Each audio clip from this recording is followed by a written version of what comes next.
Good morning, all of you. Madam, now you can see the audio and video. अभी चल रही होगी, अभी चल रही होगी, उस टाइम में टाइम।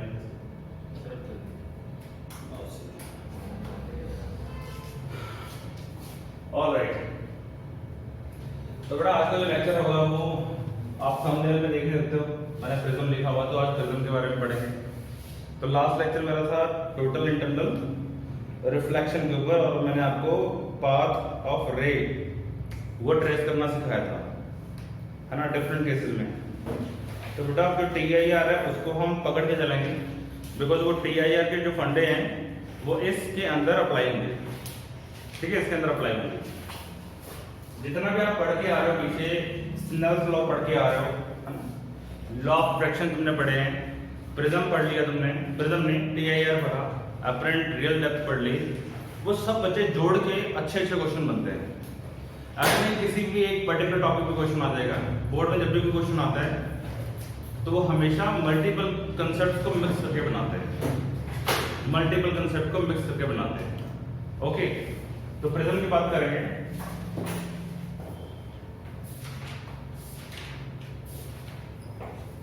ओके, तो प्रिज्म की बात करेंगे बच्चे। प्रिज्म देखा होगा तुमने क्लास 10 के अंदर, और 10th में तुम्हें एक्सपेरिमेंट कराते हो पिन वाला, कि लेफ्ट साइड पे पिन लगाते हो और राइट साइड पे उसका पाथ ट्रेस करते हो, अगर आपको याद हो, है ना। ड्राइंग बोर्ड पे प्रिज्म रख के प्रिज्म की बाउंड्री ट्रेस करके और path of ray of light draw करते हैं, ठीक है। अगर नहीं किया हो तो कोई बात नहीं, प्लस 2 में दोबारा से करो। आपका ICSE बोर्ड था तो आपने किया होगा, है ना, CBSE वालों ने नहीं किया होगा, वैसे होता है लेकिन आपको कराया नहीं आता। प्लस 2 के अंदर करोगे, प्लस 2 के अंदर सारी चीजें डिटेल में आएंगी। तो प्रिज्म क्या है बच्चे? प्रिज्म एक जो है, it is note down, it is a portion of transparent medium bounded by two plane surfaces inclined to each other along with a base, inclined to each other along with a base, ठीक है, along with a base। मतलब कि किसी prism के लिए, for any prism, बच्चे किसी prism के लिए दो रिफ्रैक्टिंग सरफेस होंगे, two refracting surfaces are there, ठीक है, plus one base will be there. क्या होते हैं? दो रिफ्रैक्टिंग सरफेस होंगे और एक बेस होगा, ठीक है। या फिर अगर इसको ज्योमेट्रिकली आप देखने की कोशिश करो तो it is bounded by 3 rectangular faces, 3 इसके रेक्टेंगुलर फेसेस होंगे जिसमें इसके 2 रिफ्रैक्टिंग फेस होते हैं और एक बेस होता है, और 2 ट्रायंगुलर फेसेस होते हैं। मैं डायग्राम बनाऊंगा, आपको क्लियर हो जाएगा। एक ट्रायंगुलर फेस ये, ठीक है, और एक ट्रायंगुलर फेस यहां पे बना देता हूं, ये इस तरह से, इसको कर दो ज्वाइन, ठीक है, और यहां पर भी इसको ऐसे जोड़ दो और इसको ऐसे जोड़ दो, ये बना प्रिज्म। फील कर पा रहे हो? डायग्राम 3D बनाने की कोशिश करिए तो आप इसको फील कर पा रहे होगे। दिस इज से A B C, this is P Q and R। तो आपको यहाँ पे 2 ट्रायंगल दिख रहे होंगे। कौन सा ट्रायंगल? एक ट्रायंगल ये वाला आगे की तरफ और एक ट्रायंगल ये पीछे वाला, ठीक है, प्लस 3 स्क्वायर या रेक्टेंगुलर फेसेस। कौन कौन से? एक ये वाला फेस पीछे वाला जो कि A P Q B, पीछे वाला A ऐसे है, ऐसे बनाने की कोशिश करी मैंने, इस तरह से ऐसे, ठीक है। एक फेस ये होगा रेक्टेंगुलर, एक फेस ये रेक्टेंगुलर होगा और एक बेस होगा रेक्टेंगुलर, और 2 ट्रायंगुलर कैप, एक ट्रायंगुलर कैप ये वाला और एक ट्रायंगुलर कैप ये वाला, ठीक है। तो ये प्रिज्म जो है क्या है? एक ट्रांसपेरेंट मीडियम है, bounded by 2 plane surfaces inclined each other, दोनों के बीच में कुछ एंगल है, ये एंगल, ठीक है। इसको हम बोलते हैं थीटा, ठीक है। तो theta is basically equal to A, जिसको हम बोलते हैं बच्चों एंगल ऑफ प्रिज्म। क्या बोलते हैं इसको? एंगल ऑफ प्रिज्म बोल देते हैं, ठीक है। और जो सामने वाले जो फेसेस हैं, ये फेसेस यहाँ पे अगर 2D में आप देखने की कोशिश करो तो ये एंगल ऑफ प्रिज्म हो गया, ये इन 2D हो गया बच्चे, एंगल ऑफ प्रिज्म ए ये वाला, ठीक है।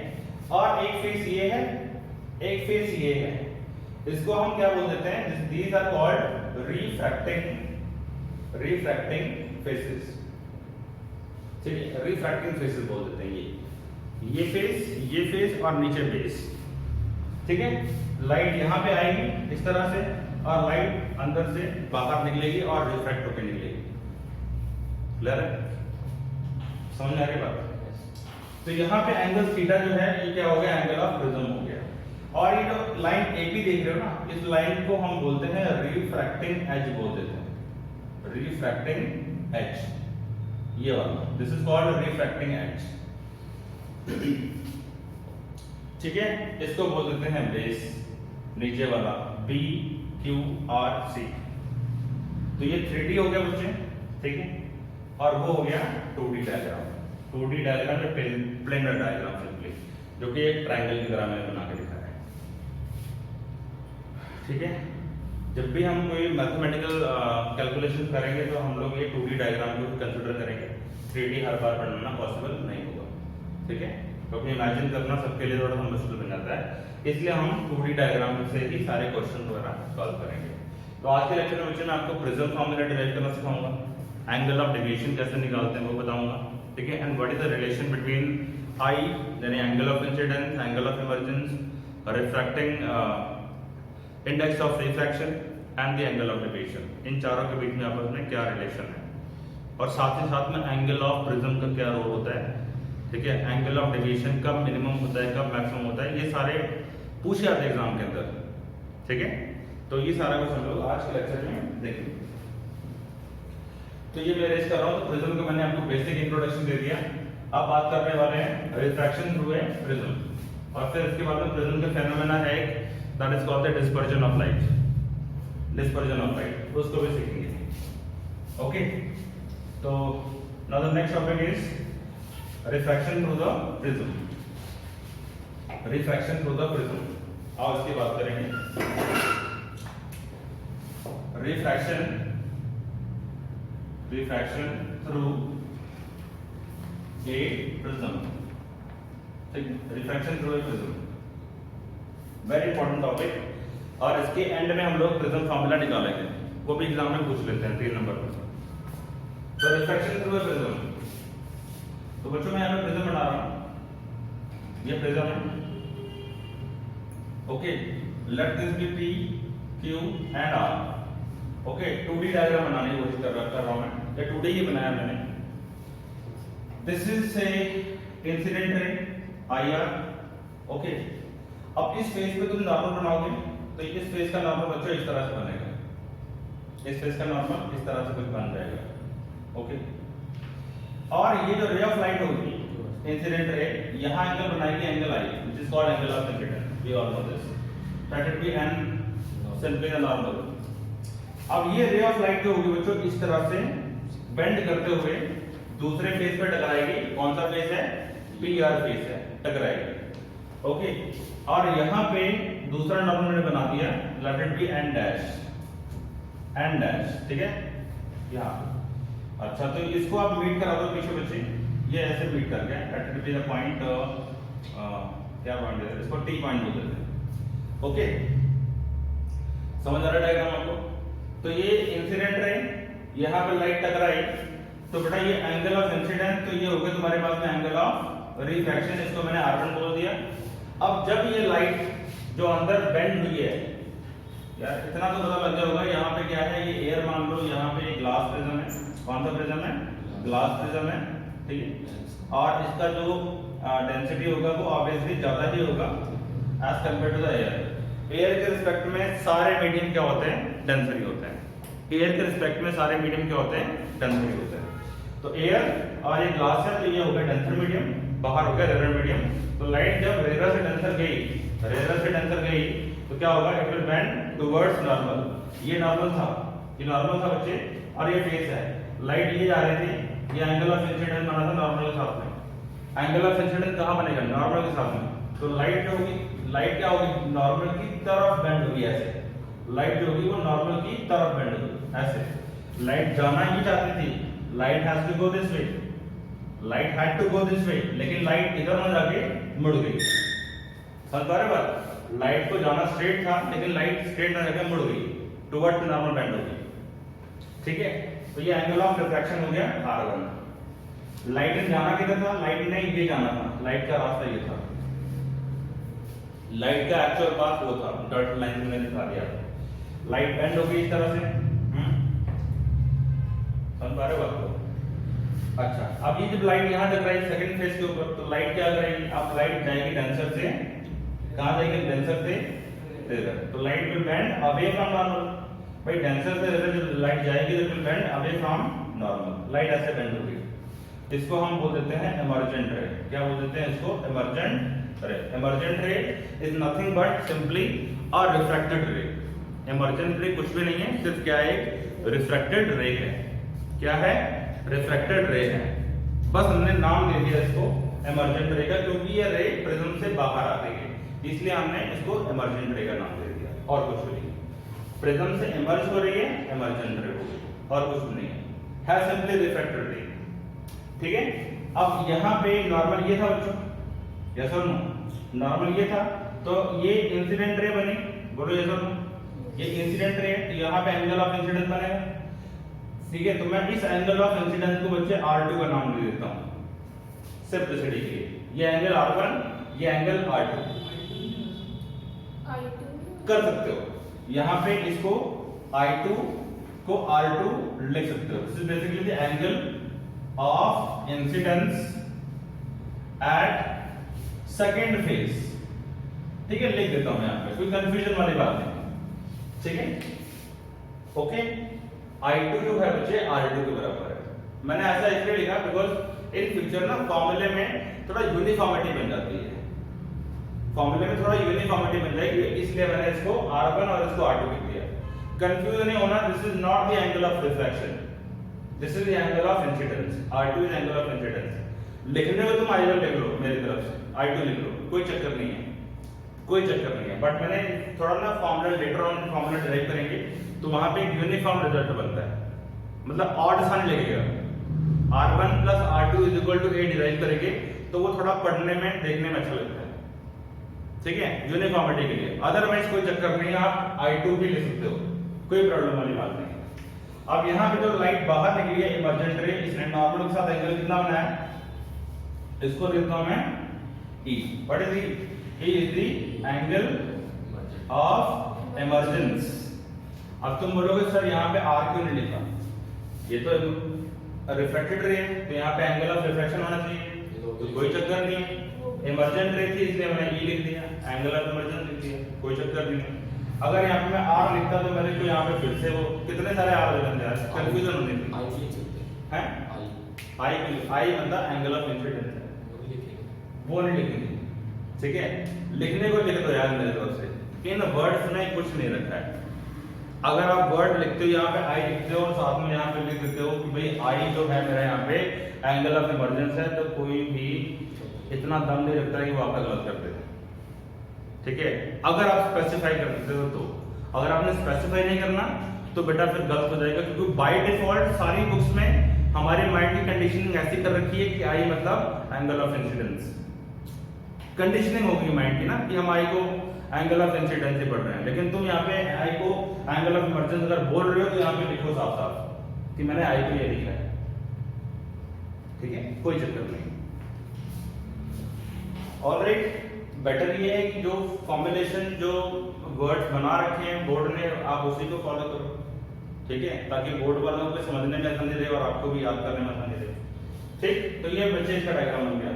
अब यहाँ पे एक टर्म आती है जिसका नाम है एंगल ऑफ डेविएशन। क्या टर्म आती है, एंगल ऑफ डेविएशन। अब लाइट ये जा रही थी, लाइट ये जा रही थी, है ना, ये जा रही थी, ये ऐसे। यहाँ पे बच्चे ये प्रिज्म था, ये नॉर्मल से देखो, ठीक, और ये इंसिडेंट रे थी, ये एंगल ऑफ इंसिडेंस है यहाँ पे। लाइट ये बेंड हो गई यहाँ पे, ओके ठीक है। लाइट कैसे बेंड हो गई? लाइट ने जाना ये था, लेकिन लाइट बेंड कैसे हो गई? इधर बेंड हो गई, ठीक है। तो अभी ये फाइनल पाथ तो है नहीं लाइट का, लाइट यहाँ पे टकराई, इस जगह पे टकराई और फिर ऐसे बेंड हो गई, ठीक है। तो लाइट की जो फाइनल पाथ है वो ये है, इनिशियल पाथ ये थी, लाइट जा ये रही थी, जाना इसको ये था, लेकिन लाइट पहले ऐसे मुड़ी पहले रिफ्लेक्शन के बाद, जब दूसरी बार फिर रिफ्लेक्शन हुई ऐसे मुड़ गई, यानी कि लाइट का जो एक्चुअल डेविएशन हुआ वो ये हुआ बच्चों। अगर मैं इस लाइट को, इमर्जेंट लाइट को पीछे रीड्रॉ करूं तो बच्चे ये हुआ मेरा एंगल ऑफ डेविएशन, इसको मैं यहाँ पे डेल्टा लिख रहा हूं, डेल्टा। तो जो डेल्टा है यहाँ पे क्या होगा बच्चों मेरा? Angle of deviation. बोलो समझ आ रहा है या नहीं आ रहा है? लाइट ये गई तो ये बच्चों एंगल ऑफ डेविएशन हो गया, ये वाला, ये एंगल ऑफ डेविएशन, ये this is called delta, angle of deviation. अब ये एंगल ऑफ डेविएशन कब मिनिमम होगा, कब मैक्सिमम होगा, ये सारी चीजें हम लोग सीखेंगे, समझेंगे। और किन बातों पर डिपेंड करता है एंगल ऑफ डेविएशन, कब ज्यादा होगा कब कम होगा, किन चीजों पर डिपेंड करेगा, वो सारी चीजें देखेंगे, ओके। चलो अब मैं यहाँ पे आपको एक क्वाड्रिलेटरल दिखाना चाहता हूं, हो सकता है आपको नजर आ जाए। ये क्वाड्रिलेटरल बच्चे P, इसको मैं बोल देता हूं यहाँ पे let it be point B, ठीक है, और ये T है और ये पॉइंट है यहाँ पे C बोल दो।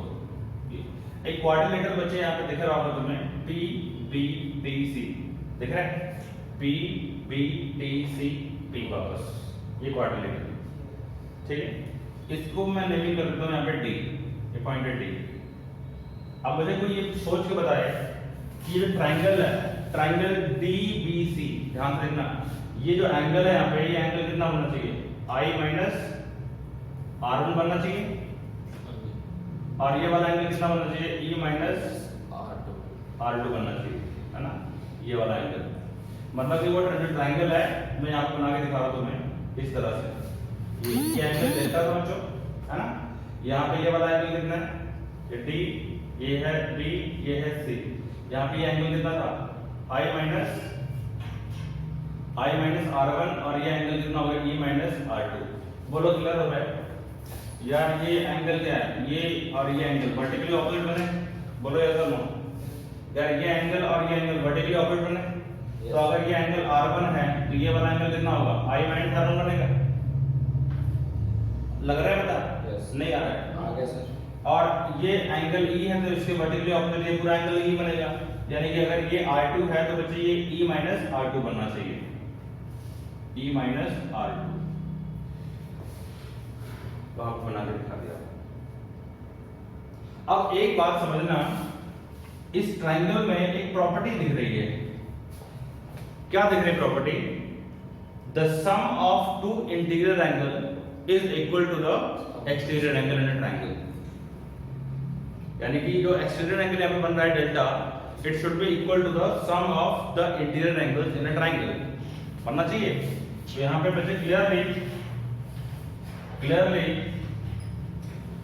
from triangle DBC मैं यहाँ पे लिखता हूँ मुझे delta equals to I minus R1 plus E minus R2, यानी मैं इसको लिखता हूं I plus E minus R1 plus R2। बोलो ठीक है, बोलो ठीक है ना। माइनस R1 माइनस R2 क्या हो गया? ये हो गया। यहां मैंने बेटा इसको मैं A बोल देता हूं। Let A be the angle of prism, ठीक, let A be the angle of prism and mu be the refractive index of prism, refractive index of prism, ठीक है बच्चे। यहाँ पे क्या है? refractive index of prism, ये है mu, इसको mu P बोल दो या सिंपली इसको mu बोल दो, कोई चक्कर वाली बात नहीं। और यहाँ पे हवा की बच्चों तो mu air is equal to what? 1 ही होता है, सभी लोग जानते हैं, सभी जानते हैं ना इसको, तो कि नहीं जानते? जानते हैं। लगाई क्लास से पहले। तो डेल्टा इज इक्वल टू क्या बना, ये बना।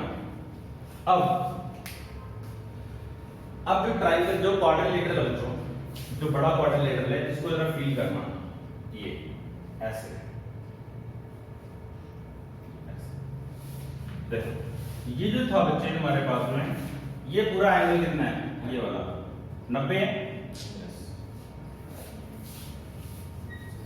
नहीं समझ आ रहा है, देखो बेटा ये जो है हमारे पास में, ये नॉर्मल था, है ना। देखो this is what T, this is what B, यहां पे क्या था T और ये था बच्चों C। देखो ये नॉर्मल है, ये नॉर्मल है, तो इस फेस पे, ये फेस पे बच्चे ये नॉर्मल जा रहा है, यानी कि जो फेस बनाया था यहाँ पे ये नॉर्मल था बच्चे, यानी ये एंगल कितना 90 डिग्री। सिमिलरली ये भी नॉर्मल था बच्चे, एन डैश, ये एन था यहाँ पे, देखो यार सामने डायग्राम है ना। तो ये 90 और ये 90, और ये तुम्हारे पास में एंगल ऑफ क्या है प्रिज्म में, और ये एंगल कितना बनेगा, एंगल टी, एंगल कितना बनेगा, नो आइडिया। देखो अब अनदर एक चीज और ऑब्जर्व करना, ट्रायंगल BCT, देखो ट्रायंगल BCT, ये B है, ये C है और ये T है।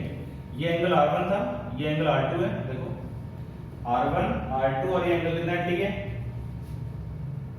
देख रहा है। तो ये एंगल कितना होना चाहिए, क्या ये angle R1 plus R2 minus 180 minus R1 plus R2 लिख सकते हैं, देख लो। अदर्स तो नहीं आया। देख ये ट्रायंगल है, ये ट्रायंगल है, ट्रायंगल में तीनों एंगल का सम कितना होता है, 190 डिग्री। कितना होता है, 180। चलो बात है। तो यहाँ पे ट्रायंगल में R1 plus R2 plus T equals to what, 180। जो एंगल T बनेगा बच्चे, एंगल T कितना होगा, 180 माइनस R1 प्लस R2, इसको कर लो ब्रैकेट में, ठीक है, ये मैंने सिंपल करके दिखा दिया। तो बेटा ये एंगल कितना होगा, this angle is 180 minus R1 plus R2, बोलो क्लियर है यार। ये जो पार्ट है, क्या ये पार्ट वही नहीं है, सेम चीज, ठीक है। अब क्वाड्रिलेटरल में अगर ये दो एंगल 90 90 हो गए, तो इन दोनों का सम कितना होना चाहिए, 180 होना चाहिए। नहीं, ओवरऑल सम तो 360 होगा, that's okay. Angle R1 plus R2 आ जाएगा, ठीक है।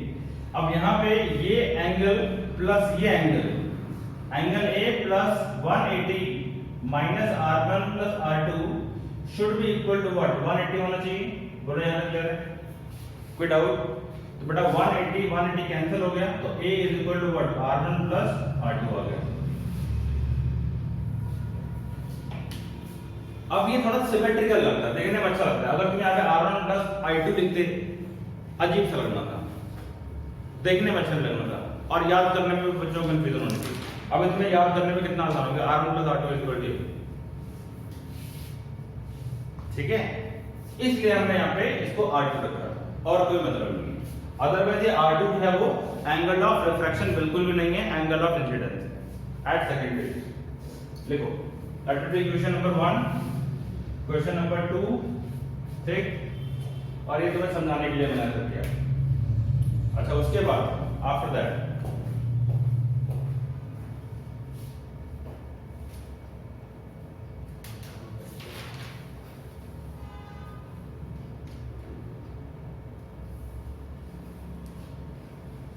क्लियर,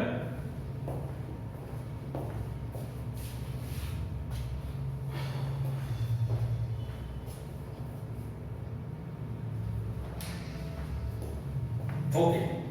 तो बच्चों ये तो क्लियर हो गया आपको। Now the next part is, हमने यहाँ पे डेल्टा की वैल्यू निकाल दी, और यहाँ पे हमने ए की वैल्यू निकाल दी।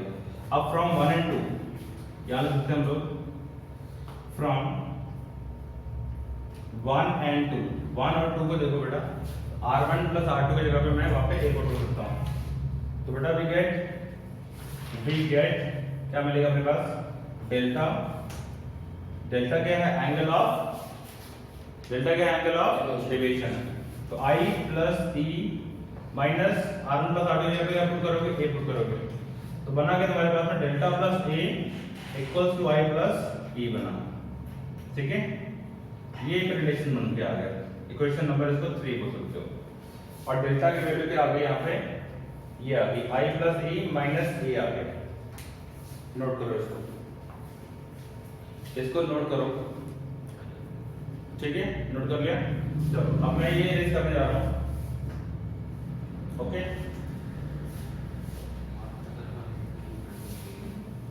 The next thing is very important कि जो एंगल ऑफ डेविएशन है बच्चों यहाँ पे, वो किन बातों पे डिपेंड करेगा। पहले इसको समझेंगे अच्छी तरह से, न्यूमेरिकल सेशन इसके बाद रखेंगे। पहले आज थ्योरेटिकल पार्ट ही करेंगे, न्यूमेरिकल बाद में करेंगे। कल को न्यूमेरिकल कराऊंगा इसके। तो delta plus A is equal to I plus C, delta plus A is equal to I plus C. Delta किन बातों पे डिपेंड करता है, आपसे ये पूछ सकता है एग्जाम में, 2 नंबर का क्वेश्चन कभी भी आ सकता है।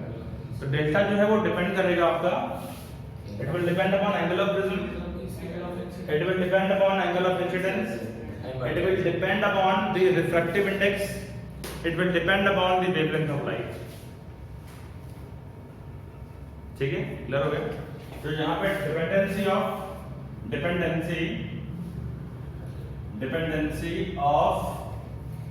डेल्टा ऑन वेरियस फैक्टर्स, कौन कौन से फैक्टर्स हैं वो देख लेते हैं। किन फैक्टर्स पे डेल्टा डिपेंड करेगा। डेल्टा का बच्चों ये फॉर्मूला है, यहां से तुम डेल्टा निकाल सकते हो। अगर तुम्हें I और E और A मालूम हो, तुम डेल्टा निकाल पाओगे बड़ी आसानी से। तो बेटा पहला जो फैक्टर है वो डेल्टा डिपेंड करता है रिफ्रैक्टिव इंडेक्स पे। डेल्टा डिपेंड करता है बच्चों रिफ्रैक्टिव इंडेक्स पे। अगर रिफ्रैक्टिव इंडेक्स बढ़ेगा तो डेल्टा बच्चों बढ़ेगा, याद रखना इसको। अब मैं तुमको क्लियर भी करा दूंगा ये कैसे डिपेंडेंसी आती है। नंबर अभी सिर्फ लिखने वाला काम करो। दूसरा है, अगर एंगल ऑफ प्रिज्म बढ़ेगा तब भी डेल्टा बढ़ेगा। तुम सोच रहे हो कि सर यहाँ पे तो ए की वैल्यू जो है वो अगर बढ़ेगी तो ये नेगेटिव में जाएगा, ये नेगेटिव में जाएगा तो डेल्टा घटना चाहिए, है ना। तुम्हारा जो लॉजिक है वो ये बोलना चाहिए कि जब तुम्हारा एंगल ऑफ प्रिज्म बढ़ेगा तो यार ये माइनस हो रहा है, जब माइनस हो रहा है तो ये वैल्यू घटनी चाहिए, क्यों?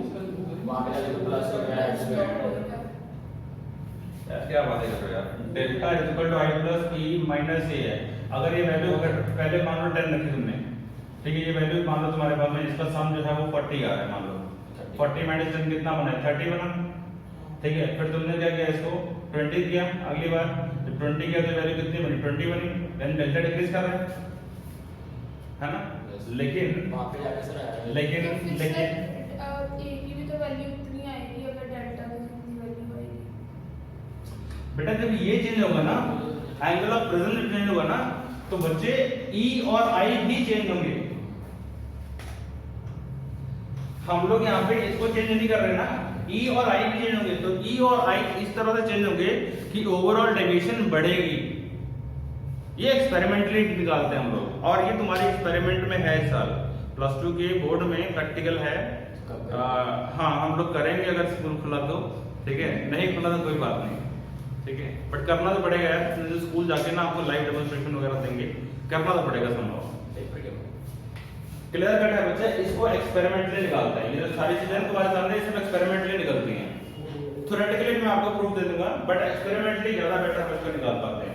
तो ए बढ़ाने पे डेल्टा घटना चाहिए जो हमारे यहाँ पे दिखती है, बट घटेगा नहीं, बढ़ेगा, क्योंकि जब ए बढ़े, ए चेंज होगा तो बेटा आई और आई प्लस ई को कांस्टेंट नहीं होगा, वो भी वेरी करेगा, और वो ओवरऑल वेरिएशन इस तरह से बनती है कि डेल्टा की वैल्यू बढ़ती आएगी।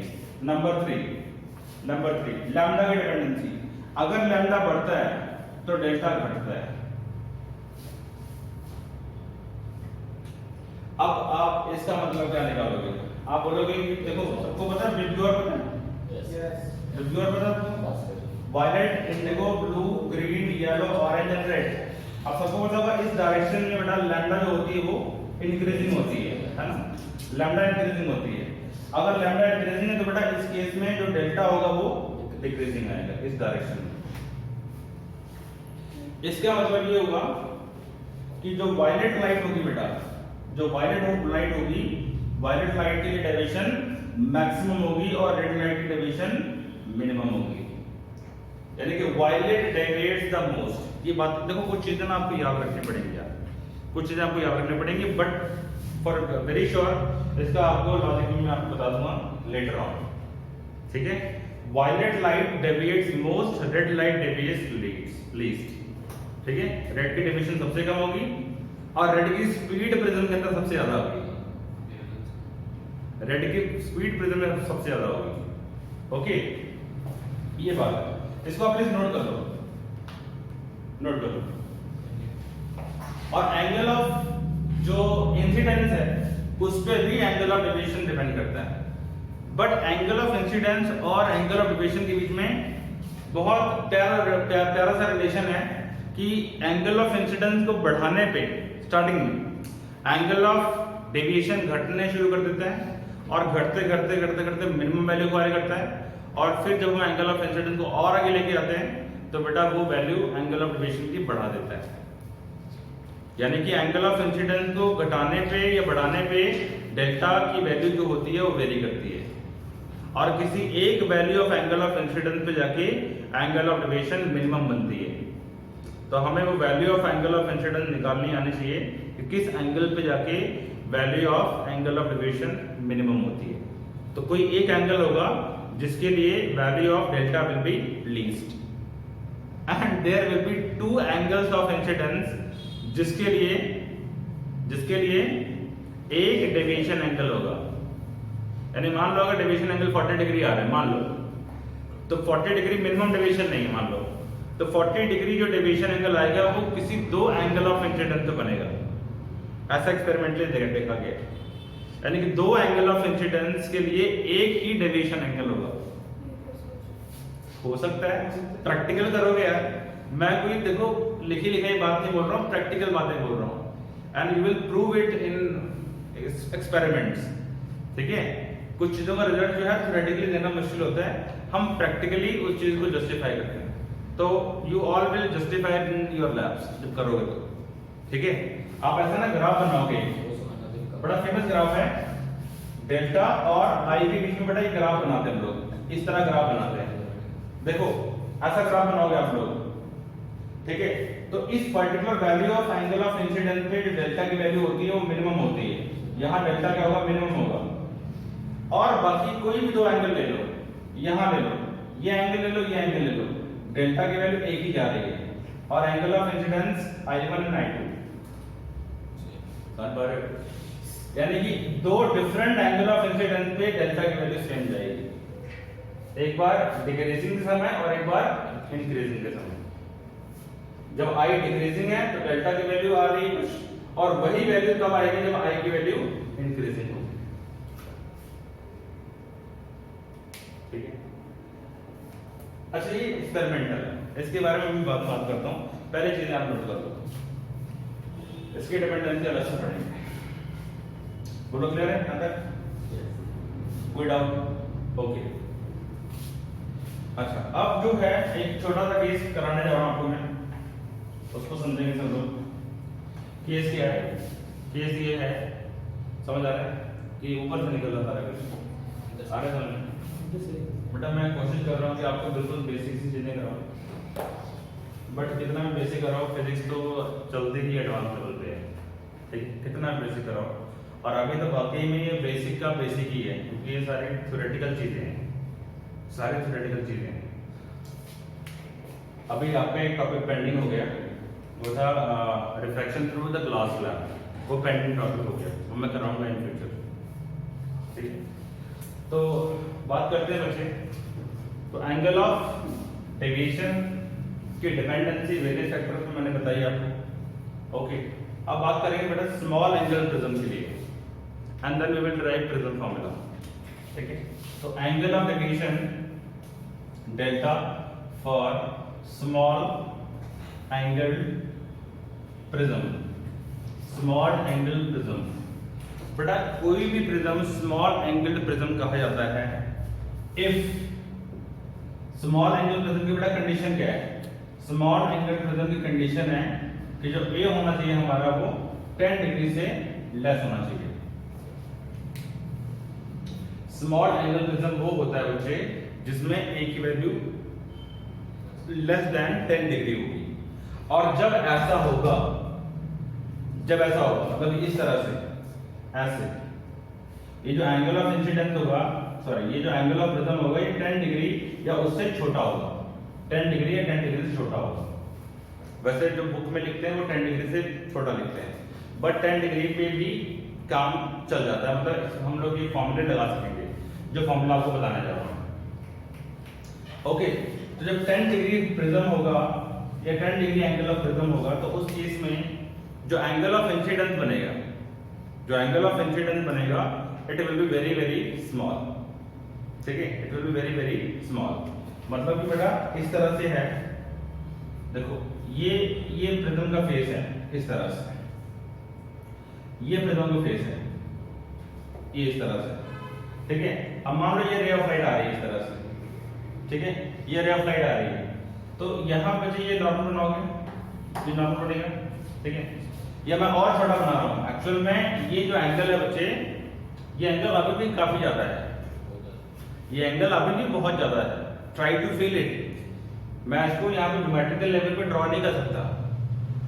आप जो डी होता है उसमें 10 डिग्री का एंगल देखना कितना होता है। 10 डिग्री एंगल बहुत छोटा होगा। जब एंगल 10 डिग्री से कम होगा बच्चे, तो उस केस में जो रे ऑफ लाइट होगी that will B, ray of light जैसे मर्जी पड़े, इन जनरल वो रे ऑफ लाइट क्या होगी बच्चे, वो नियरली नॉर्मल इंसिडेंट होगी। यानी कि जो एंगल ऑफ इंसिडेंस बनने वाला है it will be very much close to zero. I is very close to 0 degree. या 10 डिग्री प्रिज्म कितना होगा, ऐसे होगा, यानी कि दोनों जो फेसेस होंगे वो बहुत पास में होंगे। मतलब कि वो देखो अगर 60 डिग्री प्रिज्म है, ये ऐसा, ये 60 डिग्री प्रिज्म है ऐसा, ठीक है, तो ये एंगल काफी ज्यादा है। जो फेसेस हैं they are well inclined to each other, उनके बीच में काफी एंगल दिख रहा है। अगर ये एंगल कम हो गया, इतना कम हो गया कि ये जो फेसेस हैं they are approaching each other to become parallel. जब ये फेसेस पैरेलल हो गए तो रे ऑफ लाइट जो यहाँ पे पड़ने वाली है, क्या वो ray of light normal incidence नहीं करेगी? यार नहीं आ रहा है। ये जब फेसेस एंगल ही बहुत कम हो गया तो ये जो फेसेस हैं ये आपस में लमसम पैरेलल को अप्रोच करेंगे, होंगे नहीं एक्चुअल में, but nearly they will approach to become parallel. ठीक है, तो उस केस में जो रे ऑफ लाइट यहाँ पे पड़ेगी, क्या वो रे ऑफ लाइट जैसे मर्जी पड़े, रे ऑफ लाइट तो यहाँ पे बंचेस में है। आपको पता है जो सोर्स ऑफ लाइट है उससे जो भी रे ऑफ लाइट आ रही है वो ऑलमोस्ट पैरेलल बीम के रूप में ही आ रही है, इतना पता है ना? ठीक है, क्लियर है? तो जो रे ऑफ लाइट आ रही है वो ऑलमोस्ट क्या स्ट्राइक करेगी, 90 डिग्री के एंगल पे स्ट्राइक करेगी, सरफेस के ऊपर 90 डिग्री पे स्ट्राइक करेगी। यानी जो एंगल ऑफ इंसिडेंस बनेगा वो क्या होगा, नियरली 0 बनेगा, नियरली। और इस केस में अगर ऐसा होगा तो ये जो एंगल ऑफ इंसिडेंस है यहाँ पे, या इसको मैं बोलता हूँ angle of incidence is very very small या क्लोज टू 0, या इसको लिख सकते हो बेटा वेरी वेरी स्मॉल। अगर एंगल ऑफ इंसिडेंस स्मॉल होगा तो क्या मुझे ये बता सकते हो एंगल ऑफ रिफ्रैक्शन क्या होगा? वो भी स्मॉल होगा, है ना? अगर आई स्मॉल होगा, I very very small, then R कितना होगा? Very very small, very very small. नहीं आ रहा है? आ रहा है। तो अगर ऐसा होगा तो जो साइन ऑफ I1 बनेगा, I1 क्या है यहाँ पे याद करो, मैं तुमको डायग्राम बना के दिखाता हूँ। मन के अंदर पिक्चर क्लियर रखना कि angle of prism is very very small. मैं डायग्राम ये बना के दिखा रहा हूँ ताकि तुम समझ पाओ, नहीं तो समझ नहीं आना है। तो एंगल ऑफ प्रिज्म, ये एंगल I1 था, ये रे ऑफ लाइट ऐसे बेंड करी थी, ये एंगल R1 था। ठीक है, यहाँ पे म्यू एयर है, यहाँ पे क्या है, म्यू ग्लास है, या म्यू प्रिज्म है। ठीक, ये एंगल क्या था हमारा, I था। इसको अगर मैं I1 बोल दूं तो हमारी सिंपलिसिटी के लिए कोई प्रॉब्लम नहीं होना चाहिए। ठीक है, तो यहाँ पे जो साइन I1 होगा it is approximately equal to I1।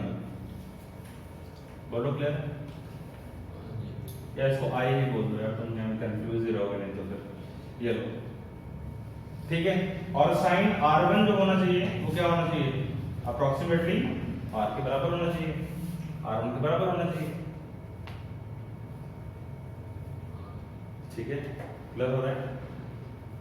Similarly what about E and R2? यहाँ पे ये R2 था और ये था E था। ये क्या होगा? Sine of E approximately equal to E and sine of R2 approximately equal to R2। बोलो, क्लियर है? अब अगर लाइट अगर लाइट यहां से यहां जा रही है, इस मीडियम में जा रही है, कहां से कहां जा रही है? एयर से डेंसर में जा रही है, समझना बात को। अगर लाइट यहां से यहां जा रही होगी, उस केस में आप अगर स्नेल्स लॉ लगाओगे यूजिंग स्नेल्स लॉ, जब स्नेल्स लॉ लगाओगे बेटा एट फर्स्ट फेज, तो क्या आप ऐसे लिखते हो? Mu air into sine of angle of incidence, बताया था मैंने? Sine of angle of incidence equal to mu prism into sine of angle of refraction. Sorry, very sorry, R1 यार इस फेज के लिए नहीं आ रहा है। तो ये म्यू इधर कितना है? 1 है। साइन आई कितना होगा? आई हो गया equal to mu P into sine R1, यानी कि जो म्यू पी होगा बच्चे वो तुम्हारे पास क्या बनेगा? आई अपॉन R1 बनेगा। ये लो, क्लियर है? अच्छा, सिमिलरली एट सेकंड फेज की बात कर रहे हैं। ये वाला सेकंड फेज, ये बेटा फर्स्ट फेज है और ये वाला सेकंड फेज है। क्या सेकंड फेज पे आप ऐसे कर सकते हो? सेकंड फेज पे यहां लगाओ Snell's law, R2 mu P into sine R2 equals to, बाहर जाएंगे तो म्यू एयर, ये बाहर क्या है? यहाँ पे एयर ही है, साइन E लगाएंगे तो mu P into R2 equals to 1 into E। बोलो, तो म्यू पी क्या हो गया? Mu P is equal to E by R2 हो गया। क्वेश्चन लो, ये बन गया। देखो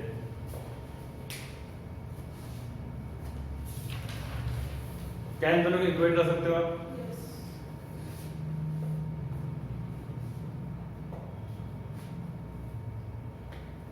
बोलो, आप मुझे ये बताओ, आपने अभी थोड़ी देर पहले एक कंडीशन पढ़ी थी, आई थिंक डेल्टा के लिए एक रिलेशन पढ़ा था हम लोगों ने। क्या रिलेशन था वो? हाँ, मैंने पढ़ा था, we know that a plus delta is equal to what? I plus e, पढ़ा था ना हमने? और delta is equal to I plus e minus a पढ़ा था। याद आ रहा है या भूल गए?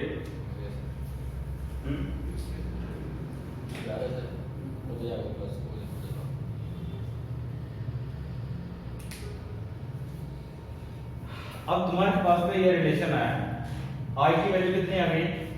म्यू पी इंटू R1 आ गई, ठीक है। और E की वैल्यू क्या आ गई? यहाँ पे ऐसे लिख सकते हैं, यहाँ पे I equals to mu P into R1 और यहाँ पे लिखते हो E की वैल्यू को म्यू पी इंटू R2। नहीं आ रहा है? पक्का? चलो ग्रेट। अब बेटा वहां से I और E की वैल्यू को उठा के कहां पुट करनी है? Put value of I and E, वो वाली वैल्यूज। ऑनलाइन वालों बच्चे जहां पे कंफ्यूजन होगी बता देना मुझे, मैं क्लियर कर दूंगा। Put value of I and E in above equation, ठीक है। वो I और E की वैल्यू बच्चे निकालेंगे वहां पे और उठा के यहां करेंगे पुट। तो डेल्टा क्या बनेगा? I की जगह पे लिखोगे बेटा, क्या लिखोगे? Mu P into R1 plus E की जगह पे क्या लिखोगे बच्चे?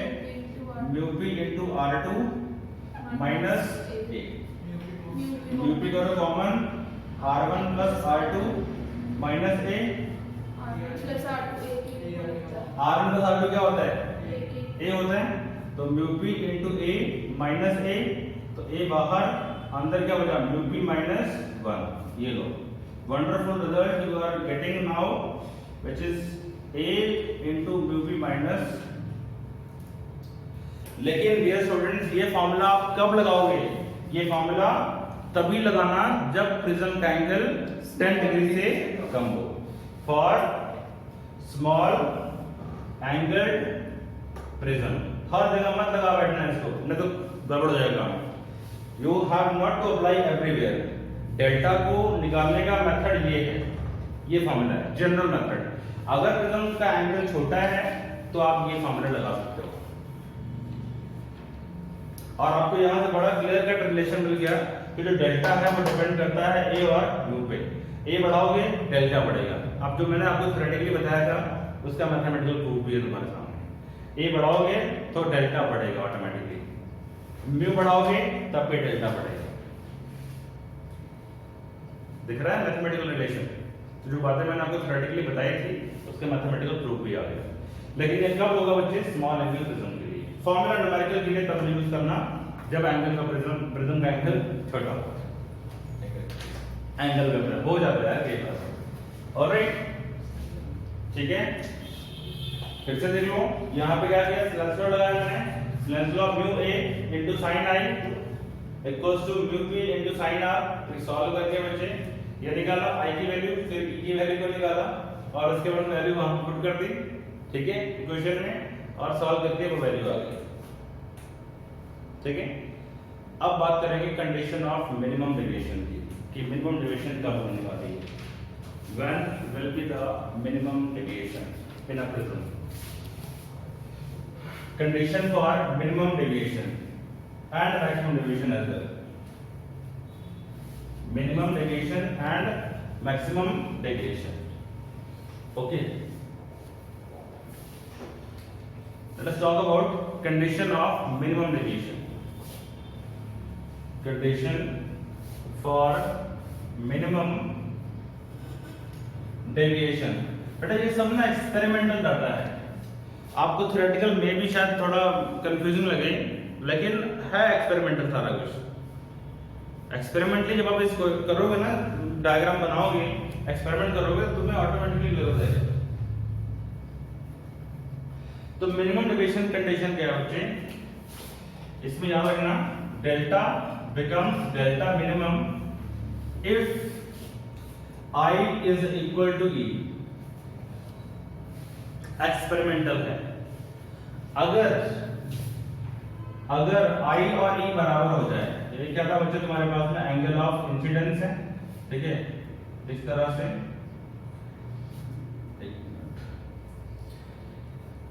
इस तरह से, और ये है एंगल ऑफ इमर्जेंस। अगर I और E बराबर हो जाए तो उस केस में डेल्टा की वैल्यू क्या जाती है? मिनिमम जाती है। एक्सपेरिमेंटल है, theoretically I can not give you the proof, ठीक है, एक्सपेरिमेंटल है ये। एक्सपेरिमेंट करोगे तो मैं अपने आप क्लियर होगा। तो अगर आई और ए बराबर होगा, मान लो यहाँ पे एंगल ऑफ इंसिडेंस कितना है? 30 डिग्री आ गया, तो एंगल ऑफ इमर्जेंस भी तुम्हारा 30 डिग्री के आसपास आएगा। इट मे बी, अगर वैसे मैं आपको बता रहा हूँ एक्सपेरिमेंटली जो हम करते हैं, तो ये 29 डिग्री का भी आता है, कभी ये 31 डिग्री आता है, कभी 29.5, कभी 31.5, कभी 30.5। एग्जैक्टली 30 डिग्री आज तक मेरा नहीं आया, ठीक है। वो तब आता है जब बिल्कुल आइडियल प्रिज्म हो। आइडियल प्रिज्म मतलब बिल्कुल हाई क्वालिटी प्रिज्म हो, उसका रिफ्रैक्टिव इंडेक्स 3/2 हो, ठीक है, बिल्कुल भी उसके अंदर एयर बबल ना हो, मिक्सिंग ना हो, थोड़ा सा भी टूटा फूटा ना हो, रेज बिल्कुल सीधी बननी चाहिए, ठीक है, पैरेलक्स नहीं होना चाहिए, क्योंकि जब आप रेज को देखते हो ना तो आंखों में कई बार पैरेलक्स रेज होता है। एक आंख से देखते हो तो रे कभी ऐसे दिखती है, दूसरी आंख से देखते हो तो इधर दिखती है, तो पाथ ऑफ रे को ट्रेस करने में बड़ी प्रॉब्लम आती है। तो एग्जैक्टली इतना नहीं आ पाता है, बट हाँ ये श्योरिटी है कि अगर एंगल ऑफ एक पर्टिकुलर एंगल के लिए अगर इमर्जेंट एंगल बराबर आ गया तो समझ लेना that is the condition of minimum deviation. उस समय जो डेविएशन बनेगा बच्चे, ये वाला, ये डेविएशन एंगल, ये डेविएशन बनेगा, ये कितनी होगी बच्चे? मिनिमम डेविएशन बनेगी। और वो कितनी बनेगी वो हम लोग ग्राफिकली निकालते हैं, ग्राफिकली निकालते हैं। तो बेटा यहाँ पे ग्राफ भी आता है, graph between I and delta. Graph बनाते बच्चे इस तरह से, ये होता है एंगल ऑफ इंसिडेंस, ये होता है इस तरफ डेल्टा। तो बेटा ग्राफ ये इस तरह से बनता है, पैराबोला नहीं बनेगा। पैराबोला जो लोग मैथ पढ़ते हैं उनको लगता है पैराबोला है, but this is not parabola. Parabola ऐसा सिमेट्रिकल होता है, दिस इज नॉट सिमेट्रिकल। यहाँ पे थोड़ा ज्यादा इंक्लाइन जा रहा है, ये ज्यादा टिल्टेड है। ओके, तो जब हम यहाँ पे बेटा बनाएंगे ना ग्राफ को, तो एक एंगल ऑफ इंसिडेंस ऐसा आएगा जहां पे एंगल ऑफ डेविएशन मिनिमम होगा। यहाँ पे डेल्टा क्या होगा बच्चे? मिनिमम जाएगा। तो एक ही वैल्यू ऑफ इंसिडेंस के लिए डेल्टा मिनिमम होगा। याद रखना इस बात को। जब आप एक्सपेरिमेंट परफॉर्म करते हो ना, तो डिफरेंट एंगल ऑफ इंसिडेंस के लिए करते हो।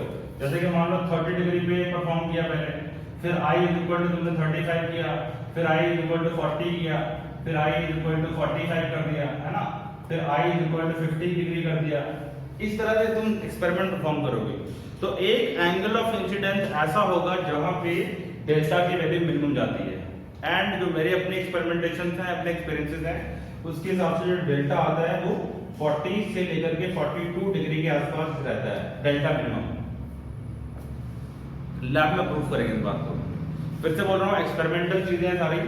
प्रैक्टिकली मैं आपको जो बता रहा हूँ आपको बिलीव करना पड़ेगा, बट जब तुम प्रैक्टिकल करोगे तो तुम्हें बिलीव करने की जरूरत नहीं पड़ेगी।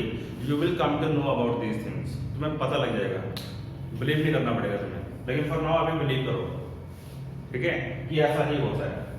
बट एक्सपेरिमेंट करोगे तो कंफर्म हो जाएगा, ठीक है, क्लियर है। नहीं तो तुम लोग क्या करते हो, टीचर को प्ले भी करते हो, फिजिक्स पढ़ते हो, केमिस्ट्री पढ़ते हो, कुछ भी पढ़ते हो, टीचर तुम्हें कहता है यार ऐसा हो रहा है, तो तुम कहते हो हाँ ठीक है। बट फिजिक्स में बहुत सारे केसेस ऐसे होंगे जहां पे तुम खुद प्रैक्टिकल करके जजमेंट ले सकते हो कि हाँ ऐसा ही होना चाहिए। तो there will be one angle of incidence, corresponding to that there will be one delta minimum. यानी एक एंगल ऑफ इंसिडेंस के लिए एक एंगल ऑफ डेविएशन, मतलब मिनिमम डेविएशन एक ही एंगल ऑफ इंसिडेंस पे आएगी। ध्यान रखना, ऐसा नहीं कि मिनिमम डेविएशन दो एंगल पे आ जाए। क्लियर हो रही बात? एंगल ऑफ मिनिमम डेविएशन जो होगा एक ही एंगल ऑफ इंसिडेंस पे आएगा। लिख देता हूं यहां पे note, delta minimum occurs at only one I. Delta minimum occurs at only one I, one angle of incidence के ऊपर डेल्टा क्या होगा? मिनिमम होगा। अदरवाइज हर एंगल ऑफ इंसिडेंस के लिए या पेयर ऑफ इंसिडेंस के लिए there will be common angle of deviation. ये डेल्टा की वैल्यू आ रही है, और ये वैल्यू का I1 और ये वैल्यू का I2, where I2 is greater than I1। Starting में जब एंगल ऑफ इंसिडेंस बढ़ रहा है, देखो, तो डेल्टा की वैल्यू डिक्रीजिंग जा रही है। जब यार एंगल ऑफ इंसिडेंस बढ़ेगा तो डेल्टा की वैल्यू घट रही है, घटते घटते घटते घटते मिनिमम आ गया, और फिर जब I बढ़ता जा रहा है तो डेल्टा की वैल्यू बढ़ना शुरू करेगी। अजीब ग्राफ है, बट ऐसा होता है रियलिटी में। आप बनाओगे इस चीज को कि there will be two angle of incidences for which delta is same. तुम्हारे सामने डेल्टा की वैल्यू एक बार I1 पे आएगी और वही डेल्टा की वैल्यू एक बार I2 पे आएगी। ये मान लो 30 डिग्री है तो वो मान लो 50 डिग्री है। 30 और 50 पे सेम डेल्टा आ रहा है। Amazing but it happens, fact है। ओके, क्लियर है? Without sure? ओके, लिख सकते हैं यहाँ पे there will be same delta for two angle of incidences. Same angle of incidences के लिए there will be same delta, उल्टा बोल दिया। For different angle of incidences there will be same delta. Clear है?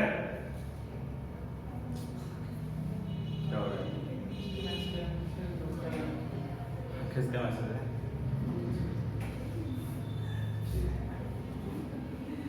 पढ़ाई पे ध्यान लगाना और किसी चीज पे ध्यान मत लगाना।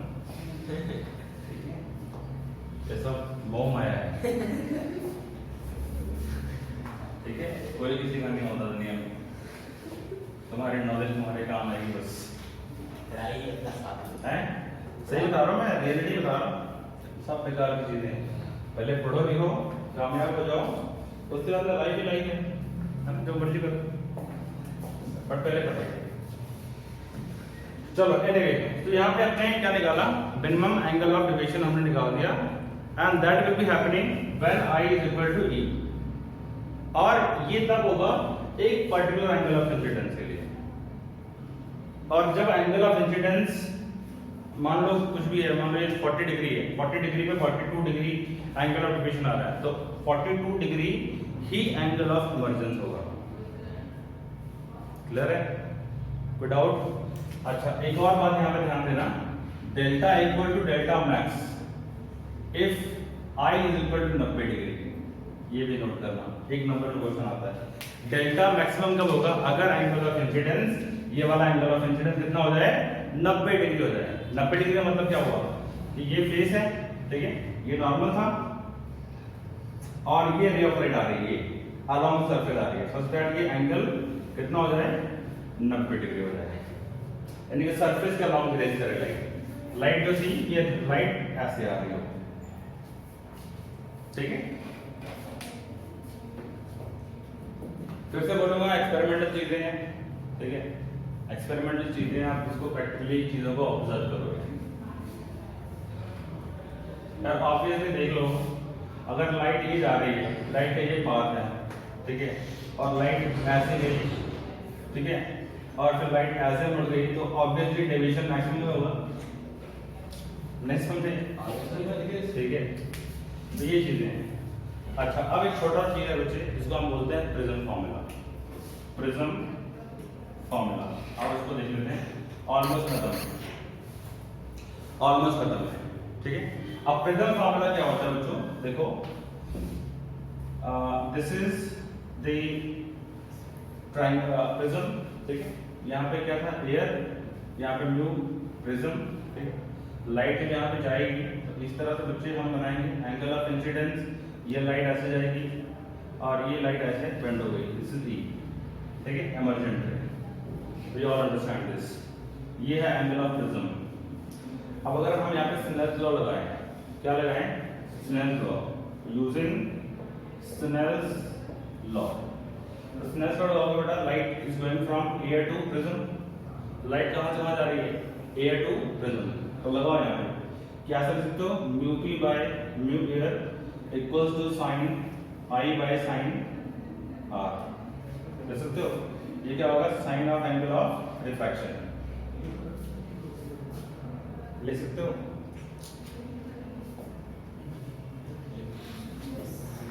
We can do this or not? तो ये हो गया तुम्हारे पास में sine of angle of incidence. Angle of incidence क्या होगा बच्चे, कैन यू टेल मी? जब तुम्हारा, ये रेस कर देता हूं मैं,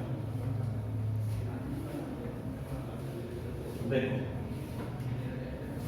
जब तुम्हारे पास में आपको पता है I plus E is equal to delta plus A था, अगर if delta is equal to delta minimum, then I is equal to E होना चाहिए, बताया मैंने अभी आपको।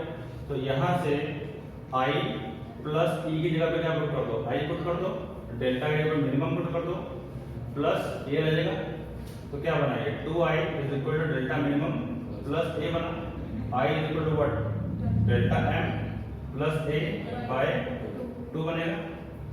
Similarly R plus R1 plus R2 क्या था, ए था, तो R1 और R2 भी क्या हो जाएंगे, बराबर हो जाएंगे। या जब I और E बराबर है, देयरफॉर जब ये बराबर है, इसका मतलब क्या होगा कि R1 R2 भी बराबर होंगे। रीजन यहाँ लिखो, E is equal to I था, तो यार ये भी तो बराबर होंगे कि नहीं होंगे, देयरफॉर क्या होगा, ये होगा 2R is equal to A, इसको मान लो R, ठीक है, क्या बना ये R is equal to A by 2 बना।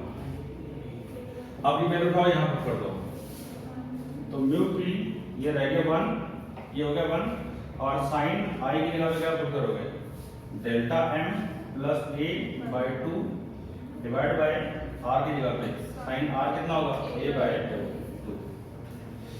इसको बोलते हैं बच्चों prism formula. This is called prism formula. थोड़ा स्पीड में कराया एंड आई होप कि आपको समझ आया होगा। इसे बोलते हैं प्रिज्म फार्मूला। ठीक है, बाकी कल करेंगे। Done for today. If you have any queries, any doubts, ask me in the group.